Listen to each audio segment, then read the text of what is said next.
इस कार्यक्रम के आज के प्रसारण पुण्यार्जक हैं श्री सुरेश चंद जैन, धर्मपत्नी मीनाक्षी जैन, गंगानगर, मेरठ, उत्तर प्रदेश। सागर अपने स्वभाव में है तो आनंदित है, और सागर जिस दिन अपना मर्यादा रेखा को तोड़ देता है, तुम्हारे घर में घुसने लगता है, तो वह सागर अच्छा नहीं लगता है। जब तक वह दो तटों के बीच में बंद करके बहता है, तब तक दुनिया को आनंद प्रदान करता है।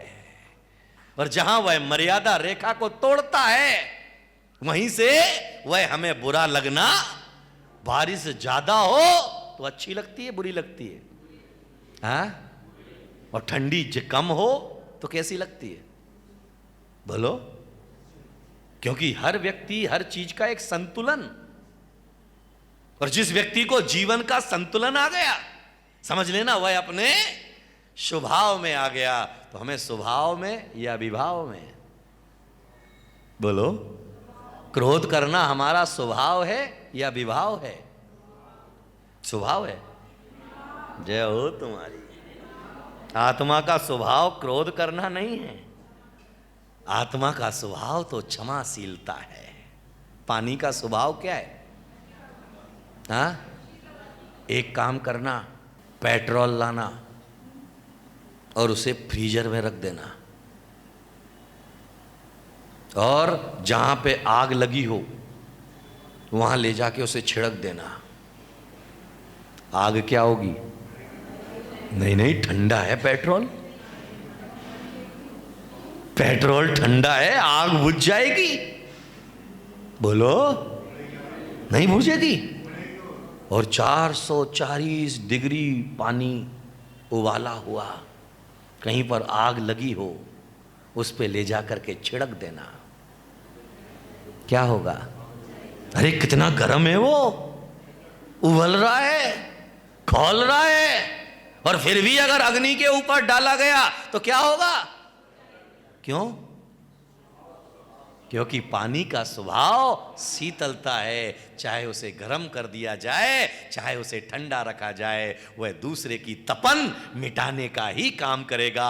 और पेट्रोल का स्वभाव जलाना है, चाहे कुछ भी कर ले, वह दूसरे को जलाने का ही काम करेगा, बुझाने का काम नहीं करेगा। तो आत्मा का स्वभाव क्या है? इसलिए आचार्य ने कह दिया, बत्थु स्वभाव धम्मो। धर्म क्या है,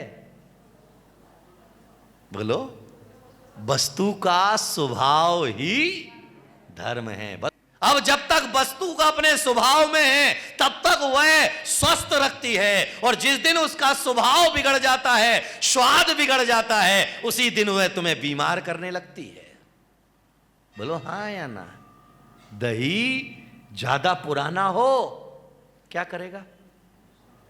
बदबू आने लगेगी। सब्जी सुबह की शाम तक गर्मी के मौसम में, बोलो? लेकिन अगर ताजा ताजा खाओगे तो तुम्हारे स्वास्थ्य के लिए लाभदायक होगी। इसीलिए जो जो व्यक्ति स्वभाव में है, वह व्यक्ति स्वयं भी खुश रहता है और दुनिया को भी खुश रखता है। लेकिन जो व्यक्ति स्वयं के ही स्वभाव में नहीं है, वह दुनिया को खुशी क्या दे सकता है? कौन देगा तुम्हें सुखी? स्वार्थ त्याग की कठिन तपस्या। किसकी? सबसे मुश्किल काम है अपने स्वार्थ को छोड़ पाना। याद में रखना, आलू छोड़ना आसान है, लेकिन कसाई छोड़ना मुश्किल है। याद में रखना, रात्रि भोजन छोड़ना आसान है, लेकिन रात में मोबाइल देखना छोड़ पाना, अरे बोलो? पर्यूषण पर्व में शरीर का श्रृंगार छोड़ना आसान है, मगर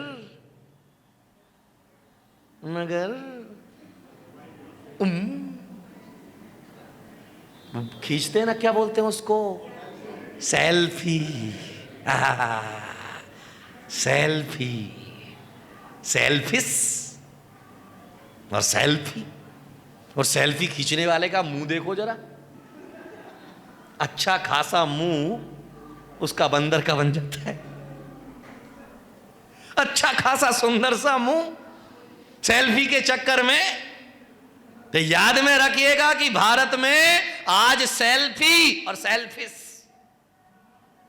आज हम रिश्तों को निभाते हैं। बोलो, पहले रिश्ते बनाए जाते थे तो उन्हें निभाया भी जाता था। पहले रिश्ते के मायने समझे जाते थे, आज रिश्तों के फायदे देखे जाते हैं। रिश्ता बनाने का फायदा क्या है? क्योंकि रिश्ते के मायने नहीं है, रिश्ते के फायदे हैं। और जहां रिश्ते के फायदे देखे जाते हैं वहां रिश्तों की मजबूतगी खत्म हो जाती है। आज बाप बेटे के बीच में जो भावनात्मक संबंध थे, क्या आज हैं? अरे बोलो, पति और पत्नी के बीच में जो भावनात्मक संबंध होते थे, क्या आज वो हैं? मां और बेटी के बीच में जो भावनात्मक संबंध होते थे, क्या आज वह संबंध हैं? क्या गुरु और शिष्य के बीच में जो भावनात्मक संबंध होते थे, क्या आज वह भावनात्मक संबंध हैं? आप मुझे नमोस्तु कब तक करोगे? बाबूजी कुर्सी वहां मत लगाओ, थोड़ा सा आगे लगा ले।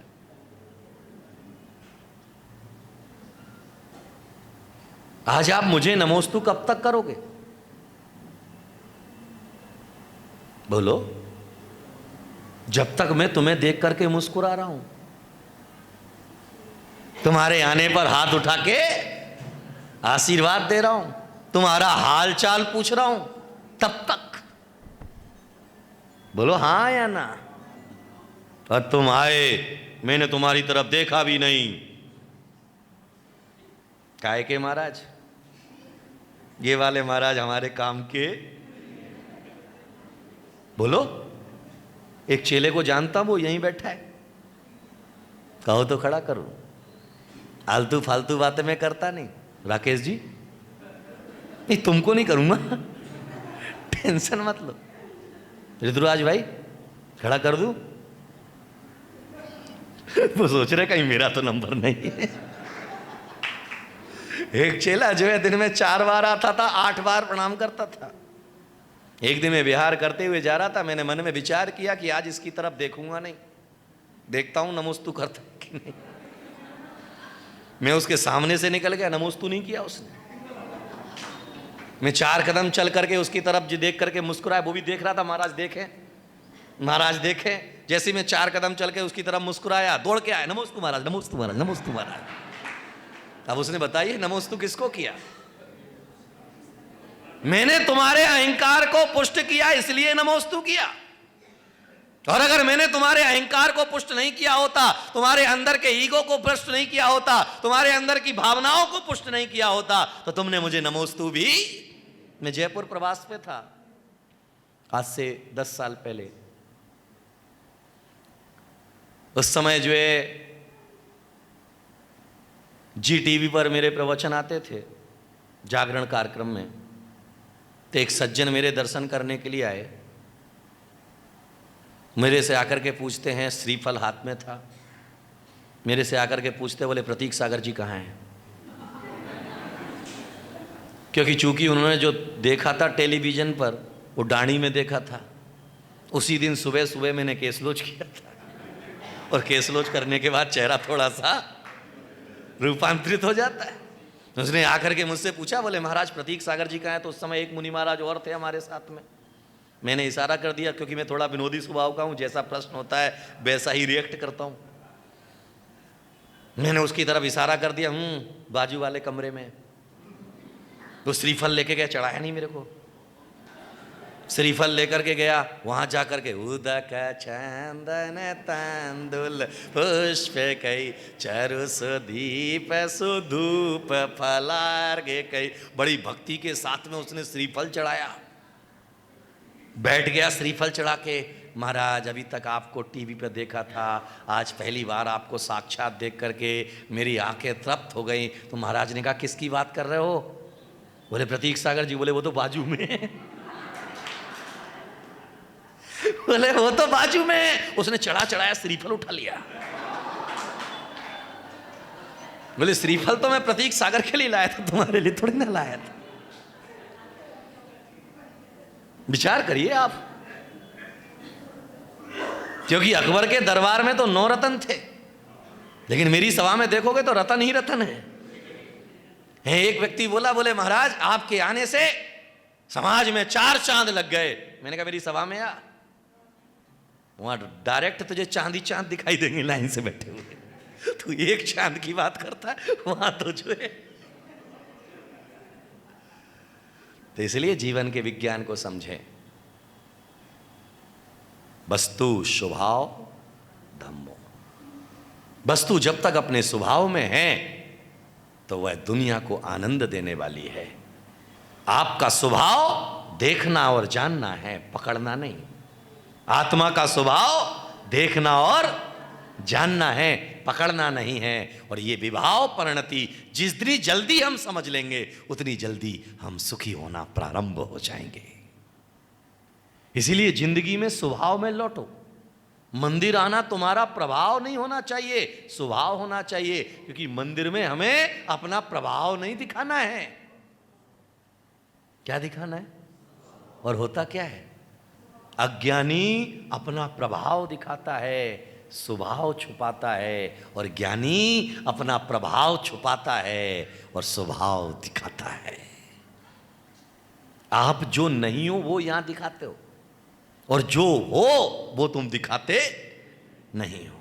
भले ही आदमी कितना भी जो है कर्ज में डूबा हुआ हो, लेकिन शान और शौकत में कोई कमी नहीं होगी। सोने की चैन भी होगी तो कड़ा भी होगा, तो फिर जो है महंगे कपड़े भी होंगे, महंगा मोबाइल भी होगा। किस लिए? कि समाज में मेरी प्रतिष्ठा बरकरार रहे, समाज में मेरी इज्जत बरकरार रहे। अरे पैसे से तुम्हारी इज्जत जब तक पैसा है तब तक रहेगी, और गुणों से तुम्हारा सम्मान, तुम चले भी जाओगे फिर भी तुम्हारा सम्मान बरकरार रहेगा।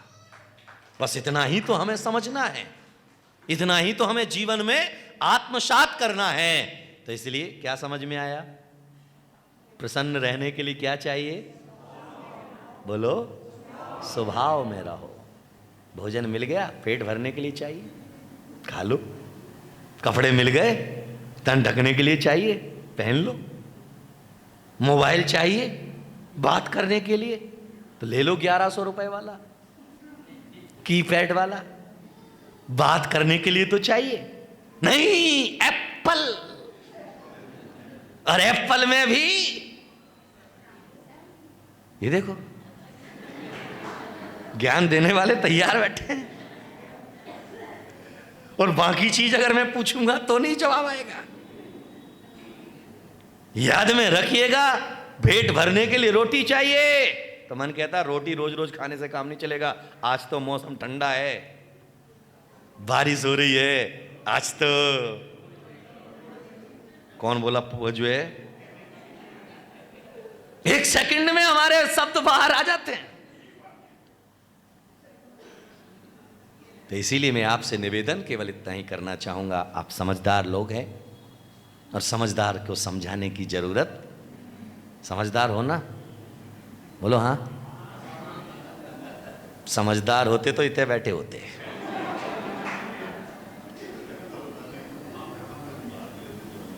समझदार होते तो इतने बैठे होते। कपड़े में इतने सारे लफड़े हैं फिर भी छूट नहीं रहे। कपड़ों में लफड़े ही लफड़े हैं फिर भी छूट नहीं रहे हैं। कपड़े तुम्हें नहीं छोड़ रहे, या तुम कपड़े को नहीं छोड़ रहे हो?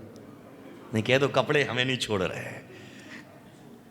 स्कूटर तुम्हें प्यारा है, या स्कूटर तुमको प्यारा है?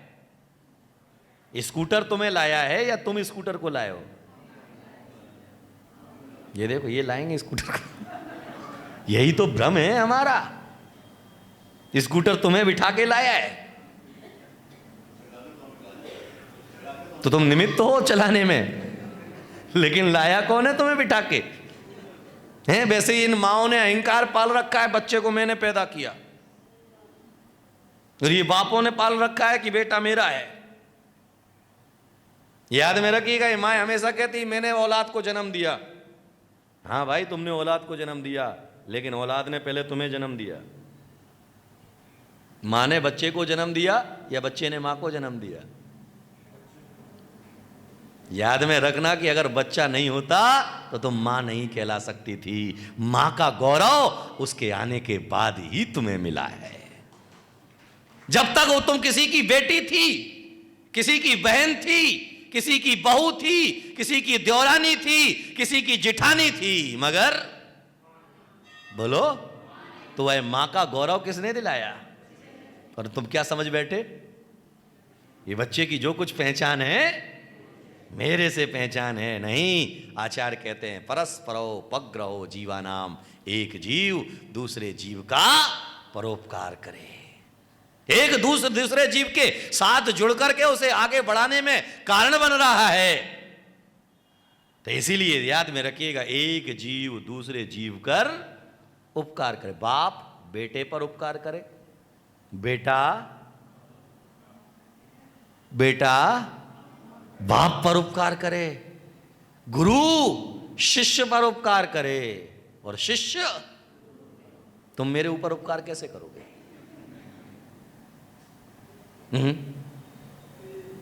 अनिल, तुम मेरे ऊपर उपकार कैसे करोगे? अच्छा, सुन करके तुम मेरे ऊपर उपकार कर रहे हो। जय हो। तो भाई मत करो उपकार। मैं हमेशा कहता हूं कि भाई एक उपकार करना कि मेरे ऊपर कोई उपकार नहीं करना। एक उपकार जरूर करना। जैन एकता और संस्कारों का जागरण संकल्प है जिनका, पूरे विश्व में वैचारिक क्रांति लाना उद्देश्य है जिनका, ऐसे परम पूज्य क्रांतिवीर मुनि श्री 108 प्रतीक सागर जी महाराज के लेटेस्ट कार्यक्रम वीडियो देखने और जानकारी प्राप्त करने के लिए YouTube पर सब्सक्राइब करें प्रतीक सत्संग चैनल, Instagram पर फॉलो करें मुनि प्रतीक सागर और Facebook पर फॉलो करें क्रांतिवीर मुनि प्रतीक सागर। इस कार्यक्रम के आज के प्रसारण पुण्यार्जक हैं श्री सुरेश चंद जैन, धर्मपत्नी मीनाक्षी जैन, गंगानगर, मेरठ, उत्तर प्रदेश।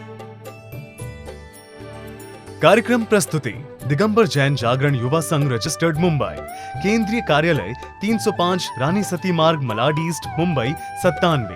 अपने परिवार की ओर से मुनिश्री के कार्यक्रम का प्रसारण के लिए संपर्क करें 9065330031। बैंक विवरण दिगंबर जैन जागरण युवा संघ, सेंट्रल बैंक ऑफ इंडिया, खाता संख्या 3424988837, IFSC CBIN 0280454।